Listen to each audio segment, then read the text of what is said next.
All right, welcome back to the LREIB podcast. Hope everybody had a good week. Kevin here. I'm back. Got Dave with me. We had a week off, but we got some stuff to talk about tonight. But first, what's going on, Dave? How was your week? My week was crazy. Sick kids, sick family. Oh, really? Yeah, well, my wife got the flu, and then Elliot got a cold, and later on in the week, and then we had that storm, and it was just like a crazy week, that's all. Well, supposedly we got another one coming, which I'm not looking forward to. Yeah, well, that's what living in New England's like in the winter. Yeah, it is. I think I'm hoping that it's winter's last stand, though, because like last year around this time, we got hit with a pretty big storm, about what they're calling for this time, and that was like the last one. So hopefully it's more the same. Yeah, I'm thinking that it's winter's death throes. It's just giving us a last little bit of torture. Right. So let's see. I think we didn't talk last week really. You had a show recently, right? Yeah, I had a Battle of the Bands a couple Thursdays ago. We ended up winning that round, and then we'll be moving on to the next round, hopefully in end of March, early April. So I didn't know this was a battle type of thing. Well, that's kind of dope. Well, yeah, that show was a battle. It was cool. We had a good night. We rocked the stage. It was a fun time. Oh, that's kind of sick. So how does that work? So you guys just kind of get up there and freestyle type of thing, or you play like prepared? No, we do our best 45-minute set. We rock out. You're judged on crowd participation, professionalism, performance, etc. And it was a great night. We gave it our all, and we're excited. And then there's the semifinal rounds, and then the final rounds. If you win the final round, you'll go on like a 5-city tour between like New Jersey, New York, and then New England. Oh, that's pretty sick. That's pretty sick. Yeah. Damn.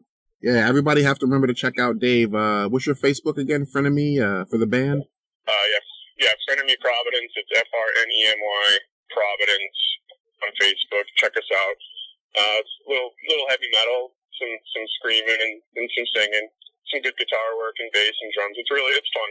Yeah. I enjoy it. I'm pretty sure we got listeners out there into that kind of thing. It's my therapy. It's my anger therapy. Yeah, this is my therapy. Podcasting, recording, bringing the shit that I come across to you all, and just trying to sort shit out. This is where I get this is how I decompress from the work week. Yeah, and I'm highly addicted to it now, thanks to you. So. Well, you've been a long time listener, so you might as well get into the thick of it and start. Making your own I've been content. listening to podcasts for years. And then it's one of my favorite things in the world. And now getting into it, it's one of my favorite things. It's just amazing to be a part of the world. And then also, you got your own podcast coming soon with someone you're going to be pairing up with, right? Yeah, I got another partner. We're going to do a podcast coming out. It's called The Darker Side. It's going to be like a comedy. We're going to have fun, but we're going to discuss like the darker things, like like horror movies and like crazy news, some creepy pasta stuff. Have fun. My partner and I, he's wicked into horror movies and all that stuff, and so we're just gonna have a good time. It's gonna be like comedy, but it also, it'll be dark and humorous at the same time. It's gonna be fun. It's gonna be fun. We're gonna do our first couple of episodes this weekend. Nice. Hopefully within the next 2 weeks, we'll have the first one out, and then we're gonna do a weekly episode, roughly 30 minutes. Well, we'll have to. It'll be a fun time though. We'll have to tighten up our schedule so that we can make sure we don't overlap and we don't. Yeah, but definitely let me know, so I can let everybody know. I'll put once you guys go live, I'll put the links up in the description of our episode so that they can check it out. I'm looking forward to it. Yeah, bro.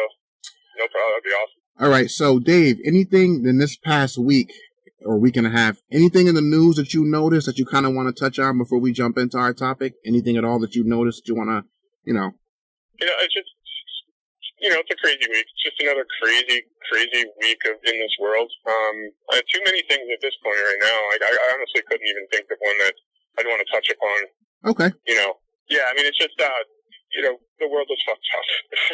Yeah, definitely. Fucked up, but that's why we got a platform to talk about these issues, and yep. But I can't really think of anything that stands out to me too much at this point for the week. But, okay. as usual, there's plenty of stuff out there to amaze us. Well, I got a couple things, and I wanted to make it a point to touch on a couple of them. One in particular, I think you'll appreciate. If you guys remember, a few weeks back, Dave and I did an episode on kind of raising kids in the internet age, and we touched on some net neutrality. So I actually have a little shout out I want to give. I'm actually really impressed by the turnout of corporate America. So there's a few tech companies out there that I want to give a shout out to. Etsy, I never heard of this one. ETSY, Etsy. Then there's Kickstarter, they're pretty big. Foursquare, they're pretty big. And then another one called Shutterstock.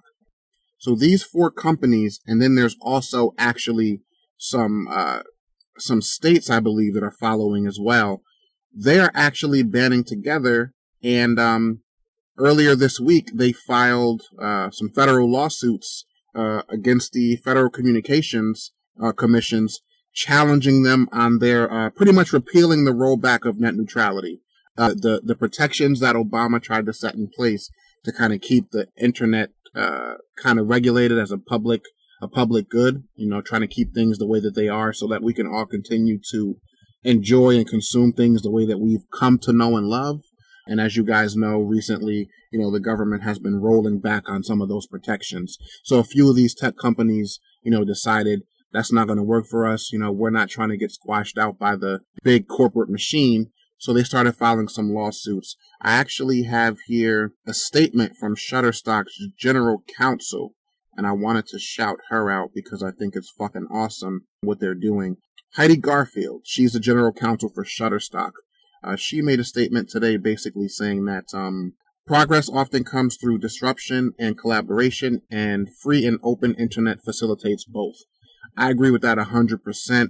I wish them all the success, and I hope that they can make some leeway with these lawsuits. What do you think about this, Dave? Well, I think it's great. And I was actually listening to a podcast earlier today called The Brighter Side. It's done by Ed Larson and a couple other people from the last podcast on the Left Network. But he did an episode on net neutrality, and he had a person who's he works in the communications trade industry, and he was talking about net neutrality, and he's talking about these lawsuits and everything that these people in these municipalities and states are putting against him. Yep. Basically, what this is going to do is going to tie it up for a few years. So at the very least, these corporations can only basically put sneak attacks on us if they decide that they were going to do it. In regards to regulating our content intake and outtake. Exactly. So yeah, I'm all for it. Yep. Anything that allows for us to have a free, affordable internet where, I don't mind paying a premium price for my unlimited data, either internet or phone. But, give me my internet, unlimited data if I'm paying for it. And, exactly.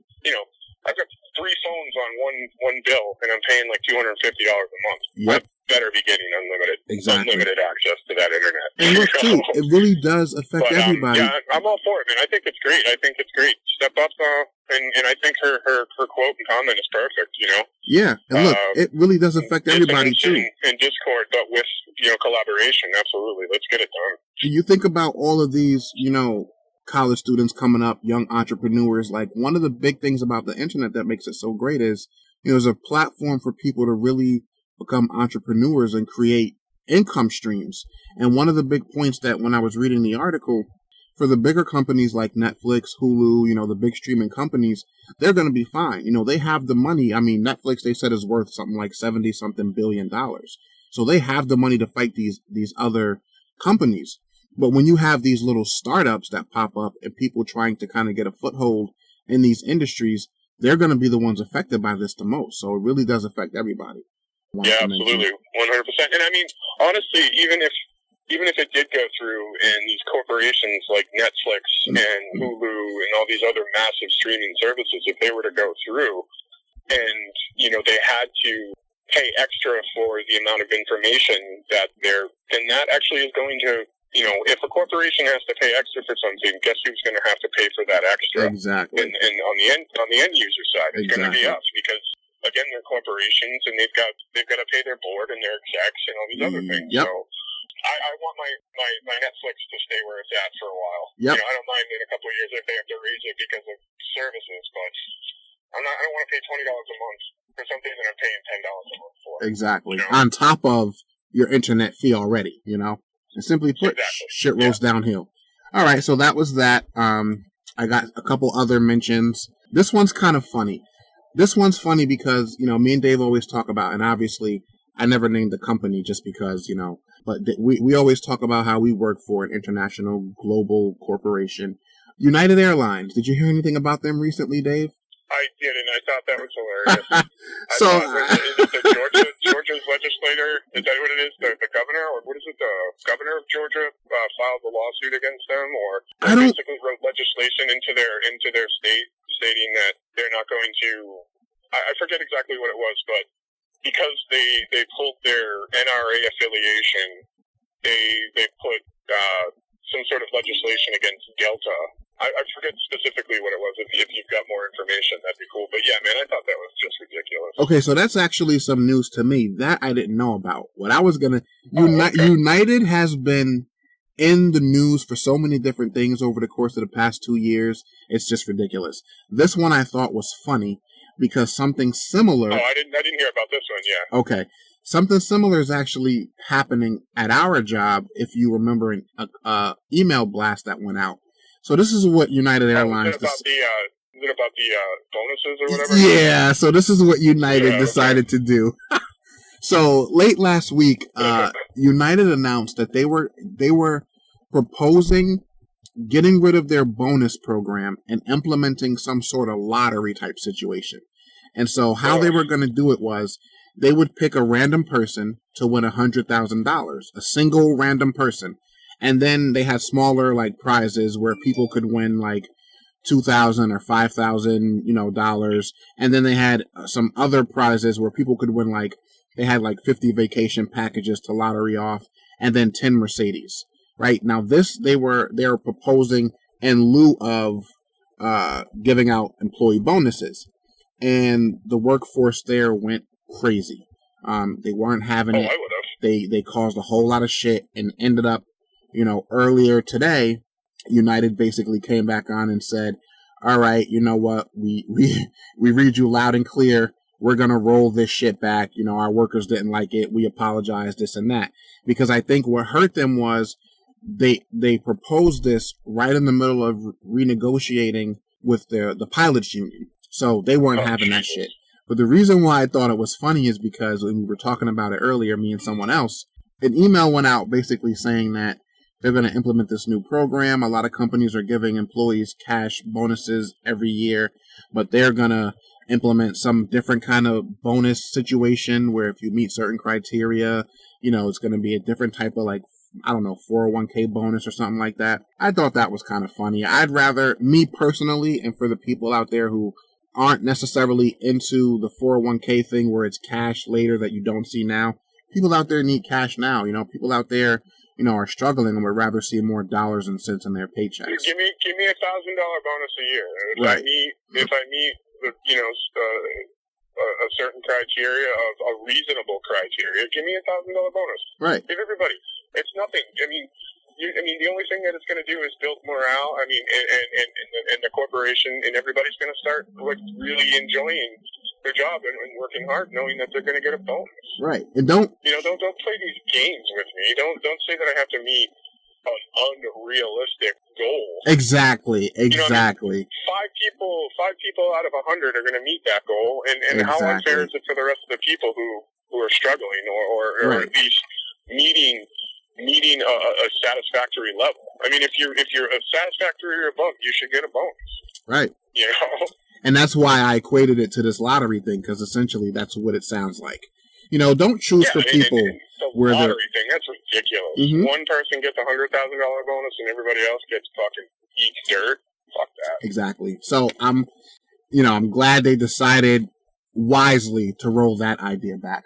All right. Yeah. One other thing. I don't mean to be conspiracy theorist Kevin here, but I always used to talk about.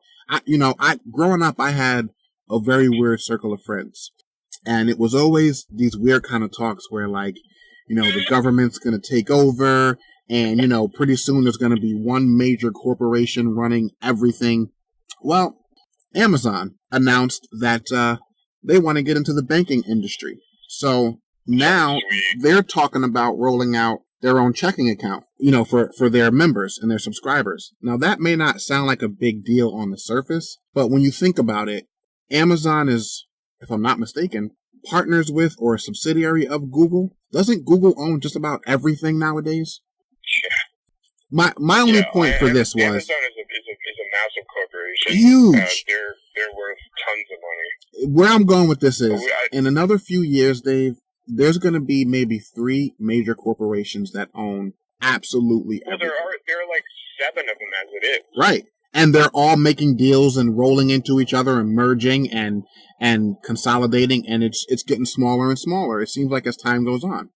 Yeah, and if you want to go even further back, like past those 7 major or 8 major corporations that own the world, I mean, you go straight back to the World Bank, yeah, who's funding all these, right? You know, and they're basically the linchpin of this whole conspiracy is. They control it all anyway. All of it. Yeah. I think there will be a day where we'll have one centralized banking system, and it's just one major corporation, whether it be like a shadow company or whether it be one major parent company and then every other company. Because for a while, Bank of America was buying up a whole bunch of smaller banks and just absorbing, you know what I mean? Oh, yeah. And Amazon's powerful enough to do it. Google's powerful enough to do it. So in the Wall Street Journal article that I was reading, says here, Amazon is said to be in talks with J.P. Morgan Chase, Capital One, and other banks. Sounds to me, I don't want to be too conspiracy geared here, but kind of sounds like there's some things going on there. And then, let's see, Wall Street Journal said that talks are only in initial stages and nothing may actually come from them, but that, you know, they're definitely in talks. So, you ever listen to Hamilton, the musical at all? I'm not familiar off the top of my head. No, you should definitely check it out. Hamilton's a great musical. There's a song called, it's about wanting to be in the room. It's about when Hamilton, Washington, and some anonymous third person went into a room and basically tied the U.S. government to the World Bank at the time. Really? And it's about wanting to be in that room, wanting to see that conversation, wanting to hear those words. And that's how I feel about these major corporations and their wheelings and dealings. Is I'd love to be in that room. Be a fly on the wall. Find out how much just see how much dark, dubious, you know, insidious stuff they're doing, wheeling and dealing with our lives and our livelihoods and our money and our 100%. Our wealth and our health, our well-being and our sanity. You know, because anybody out there with half a brain is 100% delusional if they really don't think that.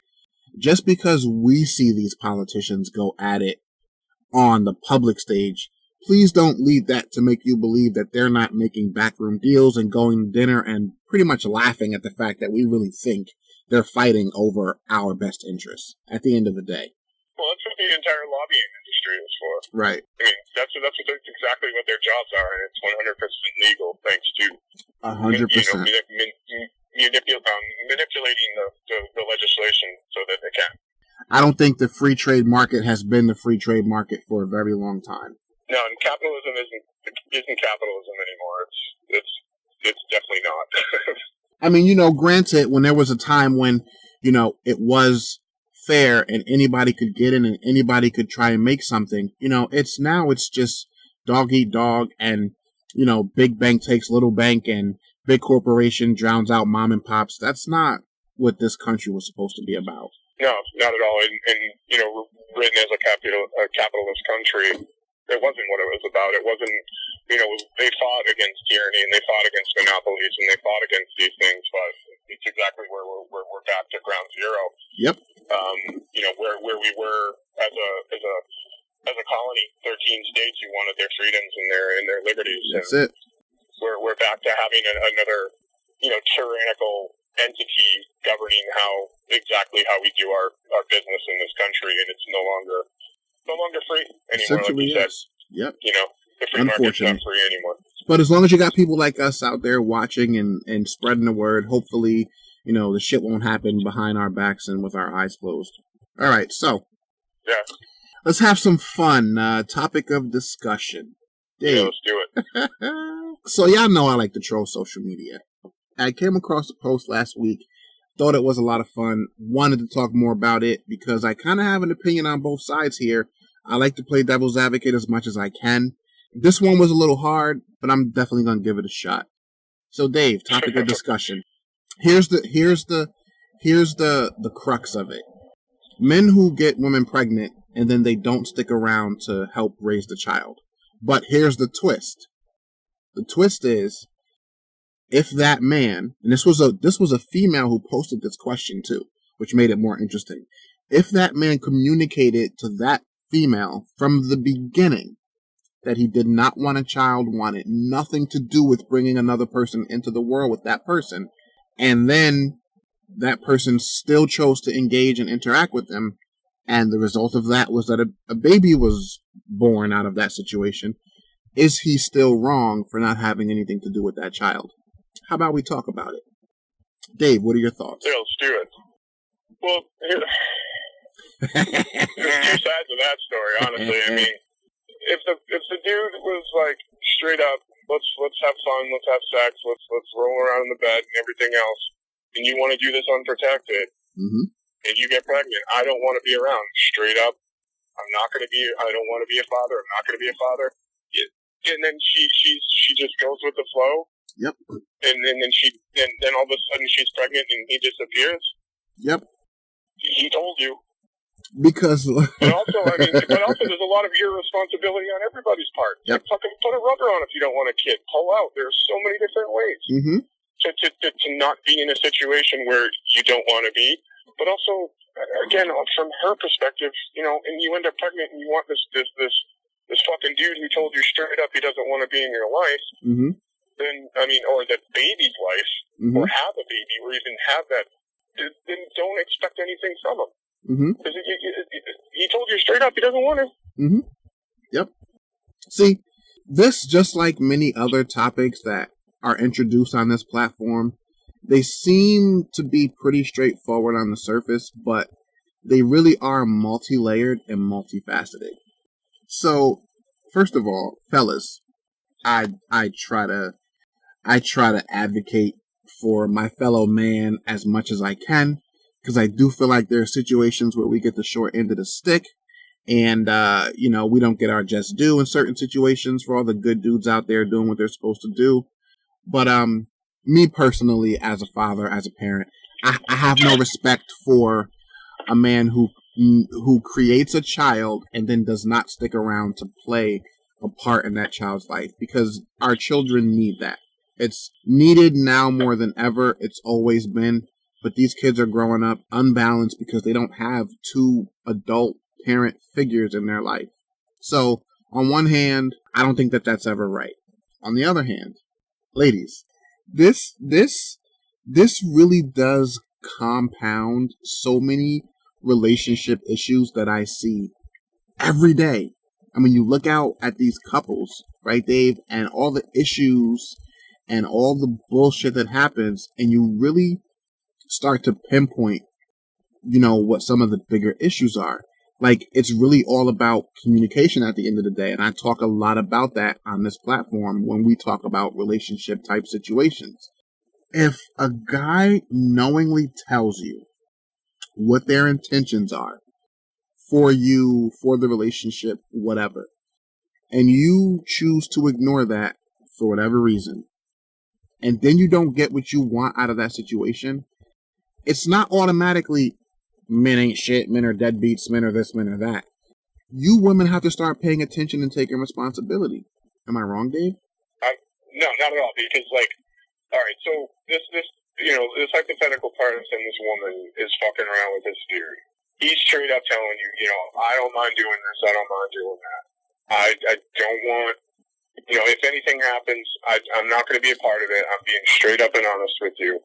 What the fuck is that woman thinking if she's going to get herself in a situation where she actually may want a child with this guy and then think that he's going to stick around? He told you straight up he's not going to. Mm-hmm. So, I mean, like, what were you thinking? Why are you sticking around with this rude boy if you actually want to be settled down, if you want a kid, if you want all these things, and you allow it to happen, and then you fucking expect this deadbeat or this person who was actually brutally honest with you to fucking stick around and man up. It's not going to happen. He told you he wanted nothing to do with it. Right. So you can't expect it. You have to be open to the fact that you chose to actually keep this fucking this mistake, or if it wasn't a mistake subconsciously, even if you wanted it, you wanted a kid and you wanted to be a mom. Mm-hmm. You can't expect this fucking dude on this side who told you straight up, I'm not gonna. I mean, a wonderful thing could happen, and he might want to come back and actually be a daddy, but who the fuck knows? He told you straight up you don't want it. And especially if this guy's already got fucking 6 kids or 5 kids or 3, whatever, just kids fucking all around the city. He ain't fucking giving money. He ain't giving. You don't make enough. Women. You don't make enough. No, man, he's a fucking tomcat. He's not settling for anybody. He's gonna go fucking pick up the next garbage, pussy. And then look, there's another side too, because I feel like some of these women either they don't listen, but I think the majority of them truly, honestly do wholeheartedly believe if they love a guy enough that they can change him into being the family man type, that person that they want him to be, which is sadly mistaken, but a lot of women do operate off that premise. But sometimes the guy might just know he's not cut out to be a father, or he just doesn't want kids, and he might just, you have on one side the player type, he's just not about settling down, but then sometimes you do have those genuine people that's just honestly trying to communicate with you, this is not what I want, this is not the picture that I see for myself. They're not going to want to necessarily stop having sex. You're not going to want to stop having sex. As a woman, I mean, granted, I'm not saying that you should, but what I am saying that is that it's not all fun and games. There's a lot of responsibility that comes with us engaging in these adult activities. For all my fellas, for all my ladies, anytime, I don't care if it's a one-night stand, I don't care if it's just some guy that you're using to get over your last relationship, I don't care what the situation is. Any person that you lay down with and engage in adult activity with, you're potentially laying down with the next mother or father of your child. Even in situations where you're being safe about it, there's no 100% safe way. There's plenty of kids that were born. It has to be in your mind every time you lay down with somebody. Every single time. Even if you're safe 100% of the times, shit could happen. Because if I had $1, even if this tomcat came up at you, he got you all hot and bothered, and he told you straight up before anything even happened, I don't want a relationship. I just want to have fun, and I definitely don't want to be a father if anything happens and sticks around. He put the condom on. They go at it. Something happens. She gets pregnant because of that. Don't expect it. Right. Don't give any thought to him sticking around, because he told you straight up it's not going to happen. And let's be honest too. They have to, the women from their perspective. You have to really think about it. You guys are engaging in an act in which another life can be created. Yep. And let's be either don't do it or do it, but just don't expect anything in the end. And let's be honest too. Even in a day and age where we are all educated on STDs, we're all educated on, the havoc that these diseases can wreak on the human body. Let's be real. People aren't out here using condoms the way that they should be using them as often as they should be. It's not always about STDs. It's not always just about, I know this person now, I feel comfortable with them. You got to realize a 6-month or 12-month relationship is one thing, but when you throw those adult activities unprotected into that scenario, you're potentially locked into that situation with that person for the next 18 years. That's a real fucking thing. 100%. Oh, yeah, without a doubt. I come from the perspective of I can't see how a man could just walk away knowing full well that he created another human being. Yeah. I don't get it. I never will get it. There were times in my life when I was, playing playing the field hard and having fun. But deep down, the whole time I knew that any mistake could lead me to be a dad, and I would have to take that responsibility, and I definitely was going to, because that's who I was. 100%. I can't see it from their perspective, because, you know, I am a father now, and I could never walk away from my kid. No matter how much they drive me fucking crazy, there's no fucking way. Mm-hmm. I'm in it to win it. I'm in it for life. I'm in it till as long as I'm here, you know? So, I mean, I can't see their perspective from that type of standpoint. But in this hypothetical situation that we're talking about, everybody has to be to know what's going on with that one act that they're doing, whether it's one time or 100. You have to realize that you're in. Yes, pleasure is amazing, but the act of it is fun. Yep, it's beautiful. It's a wonderful fucking thing, man. Yeah, and you know, it's probably one of the greatest gifts of life that it's ever given us. Food, sex, and I don't know, alcohol. Like, you know, like those or a good podcast. You know, those are three great things in life. Yeah.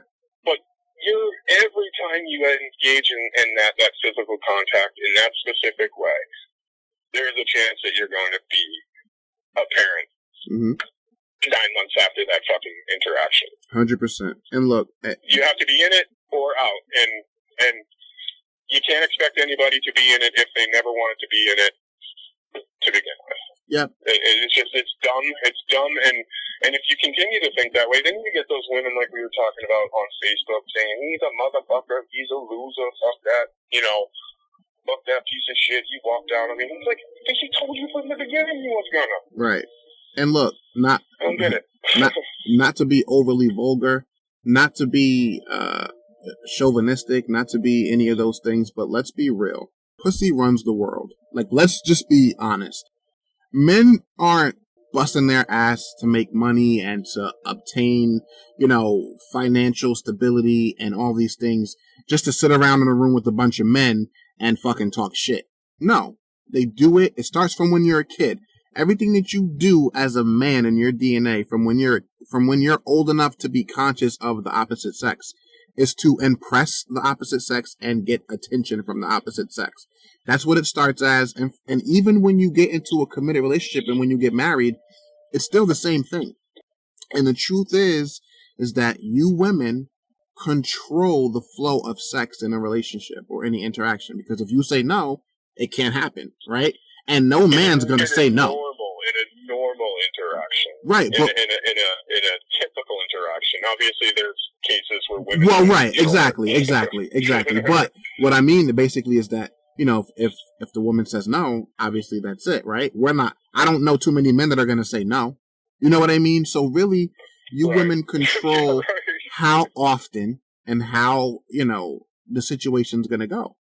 So you ladies have to exercise the restraint to know who you're dealing with and if that person is the person you want to make that mistake with.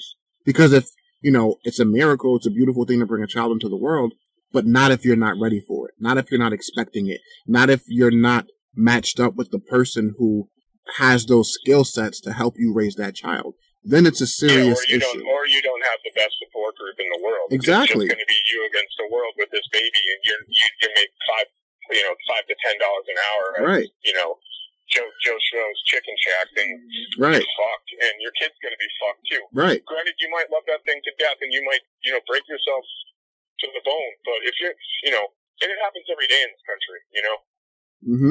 It's hard work. It's fucking crazy. Regardless of what anyone tells you, it's hard work. You find with two people. Exactly. You know, you find yourself making sacrifices and doing things, you know, not for you, but all about for them. And that's the job, obviously. But if you're not ready to take on that responsibility, you shouldn't. And you shouldn't have to. Live as much of your life as you possibly can until you get to the point where you say, you know what, I've seen enough, I've done enough. Now I want to contribute to bringing another person into this world and raising them and seeing how they develop. But I feel like we put too much of the thought on the front end and getting the girl, or the girl getting the guy, and filling those voids of attention that we need in our generation because of our fucked up childhoods and because of all of the things that are lacking in our lives. We use physical companionship as, you know, a way to make ourselves whole, and then as an afterthought. And a lot of times when it's already too late, we think, oh shit, now I'm responsible for another whole human being, and now this person doesn't want to be involved. And then you start to do that mental inventory, and then you realize the signs were always there. This person told me they didn't want this, and now, you know, you're another single mother raising a single child, or you're on welfare, or whatever the case. And then shit, the cycle just continues. It's a vicious cycle. So my personal take, both people have equal responsibility in the situation, but I also put a little more responsibility on the person who ignores, not signs, but ignores a person deliberately telling them, this is not what I want. If a guy's telling you that they're not going to be willing to step up if shit gets real, then don't afford them the luxury of being with you in that way, because you're just setting yourself up for failure. Yeah, 100%. I agree with you there, where we're, you know, both parties have to be 100% aware of the situation. I mean, yeah, granted, I mean, it's easy to say this outside of the passion and ecstasy of the moment. You know, we've all been there. We've all done stupid stuff in those types of situations. But if this guy's telling you beforehand, or this lady's, she's saying blah blah blah, everybody's got to be on board, or it's just you can't get mad at the other person for telling you the truth, and then you just ignoring it, like you said. Yeah, right. 100%. And look, and be selfish too, a little bit. Be a little bit selfish. You know, like, understand, ladies, that this society is not fair, and men have always, since the beginning of time, it's not respectable, it's not ideal, but men have always been able to create a child and walk away. That's the norm. People expect that, right? It's unfortunate, but that's the norm. You as a mother can't do that. You can't walk away from your child. That child is stuck with you. That's how the court sees it. That's how society sees it. That man can walk away. So think about that the next time you lay down with someone and you don't know if he's going to be there or not. He can walk away. You can't. He shouldn't, but he can, and you can't. Well, in most cases, absolutely, especially in the types of situations that we're talking about. Right. But I mean, there are those situations where, you know, the father gets on board 100%, and then the mother goes out for, you know, a carton of cigarettes, you know, not like a pack of butts, or she goes out to get like a carton of milk and never comes back. Right. Yeah. But, you know, yeah, it happens. But those situations, you know, they're far in comparison, you know, to the number of men that do it. You know, Papa was a Rolling Stone. Well, you know what I mean? I would say, and I don't know the numbers, but I would say that, yeah, there's a higher vast percentage majority, far greater percentage of men who do this, for sure. You know, it's not Mama was a Rolling Stone, it was Papa was a Rolling Stone. You know, these men, you know, they're not invested, you know. But that's the thing. Make them be invested, or, you know, take that time. What happened to taking the time to making sure that you were serious enough about a person to even go to that point? You know what I mean? Because another issue from that too is a lot of these women make it so easy now.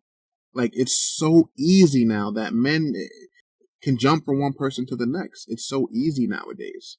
No, especially with the internet. I mean, it's got to be. I mean, you could just see that it would be so much easier for a man to just find a partner, and a man, woman, you know, both.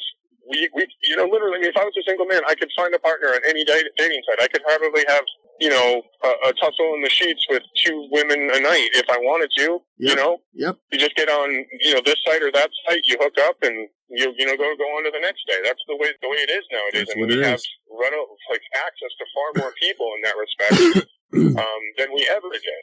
You know. Yep. And again, not to be unfair, but it's easier for us than it is for you women. It's easier for us. Women outnumber men. That's first of all. Second of all, our standards are totally different than women's standards. Most women who have it together, who want to look for a potential suitor, right? want someone who, has a stable job, want someone who, doesn't live at home with their mom, has their own car. There are standards. All, for the most part, men care about is how you look. And that's really it. And then once they get to a stage where they're more serious about you, it's if their mom likes you or not. Our standards are very simple. There are very few. Dave knows what I'm talking about. Like it's very simple for us. And then you have to look at it funny, like. But then I think a woman's even sexier if your mom doesn't like her, which is funny. That's funny. But look, right? The bad girl, Then two women. I don't know if it's because of they're women and it's just their nurturing instincts, but a man with 3 kids, even 3 kids with 3 different women, has an easier time getting a woman than a single mother with 3 kids, even if her 3 kids were all by one man. Yeah, I would say that's for sure. Exactly, because how many men want to go out there and get with a woman to be serious about who already has 2, 3, 4 kids? Not many. No, there aren't. I mean, obviously, there's those types of people. There's those one-offs. My wife, she had a child prior to us meeting. But I mean, it's like... Yeah. But these are the things that men think about. And these are the things that, I'm pointing out so that women can understand. Like, it's easier for us. It's harder for you all, I don't know. That's just my thoughts on it. Well, I mean, it's just, we talk about this all the time, and it's perspective. I mean, you literally have to just think outside of your own box. If you're getting into a situation and someone's being brutally honest with you, think of it from their perspective. Don't do anything stupid with this person. Don't make a mistake with this person because he's not going to stick around to be in this other life-created thing life. He's not going to stick around. He's not going to be ecstatic. He's not going to pay child support. He's not going to give a fuck because he's just going to move on to the next game. Right. That's what he told you straight up. Don't expect anything otherwise. If you do, then you're the fool. You're the one who's not letting go of the situation and grasping the concept of what was originally given to you. Yep. You can't get fucking blood from a stone. Yep. You're not going to get money or parenting from this guy who told you straight up he doesn't want anything to do with. Yep. It's not going to happen. Not going to come around. He knows what he's going. He's a player. He's a tomcat on the prowl. He's not gonna stick around for you at all. And the moral to this story is too, and I have in my second book, Relationship Etiquette, and I have on my YouTube channel, I have a series called Relationship Etiquette where I break down different stages of relationships. Women particularly have to start asking these important, serious questions in the beginning stages of a relationship before you complicate things by introducing sex into that relationship, because it's harder then. Once you get your feelings involved, it's harder then. Because then women tend to get attached after the physical part is already done. You have to have these difficult conversations in the beginning before those murky waters come into play. Because then it's easier to weed out who's potential. And I'm not saying, 2-3 months in, you're interrogating someone for potentially spending the rest of their lives with you. But I'm saying have these casual conversations, but introduce, it's not just all about what movies you like and what you like to do on the weekends. Throw some of these more serious life issues in there, because that's going to help you know up front who's worth that time. For the bright-eyed 18, 19, 20-year-old, someone who's all in love and they don't know any better, it's a life lesson.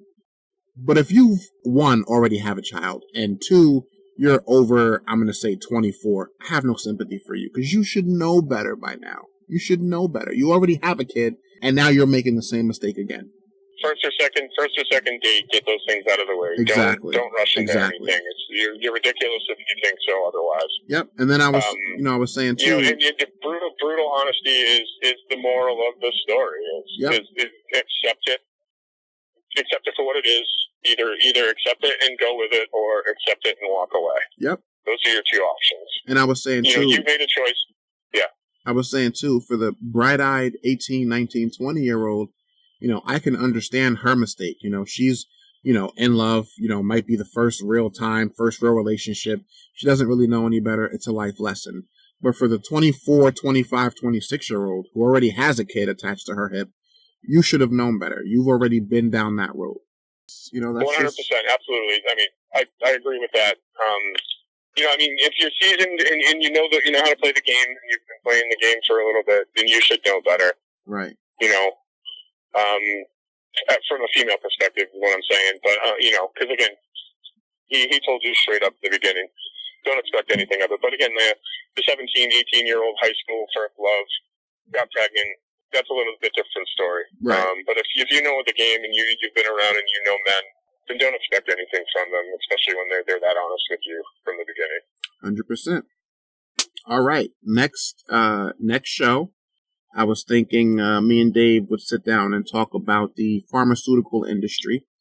I don't know anybody who hasn't been affected some way, shape, or form by this. I think it'll be a really good topic for us to go in on, Dave. Yeah, I got a lot to say about that. I've got a lot of people in my life affected, you know, very negatively by this brutal industry that could give two shits about anybody's welfare. These drugs aren't designed for pain relief. They're designed to be addictive, and They're designed for people to get more and more and more and more and more. And they're making tons of money off the misery of people, and I can't wait to talk about this. Same here, and that was an awesome snippet. We'll give y'all the rest next week.